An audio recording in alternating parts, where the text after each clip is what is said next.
Allora lei è una signora, no, che va dal dottor col fiol, no? Dottor, buongiorno.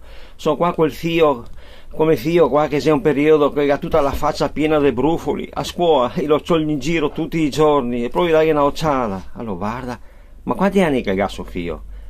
È da 16 anni, salo. Signora, sa, quell'età, che ha bisogno di sfogo, sa. Ma dottor, ma guardi che mio figlio gioca a ballon, fa sport, il cuore in mountain bike. Signora, suo figlio ha bisogno di sfogo, galla capio?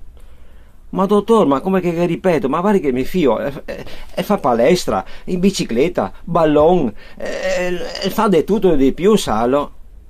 Signora, io dico di nuovo, suo figlio ha bisogno di sfogo. Ma allora lui, dottor, non lo capisce, dottor. Ma mio figlio fa tutti i sport immaginabili, equitazione, tennis, e gioca a ballon, e fa atletica, e corre in mountain bike. Di tutto e di più, salo, dottor.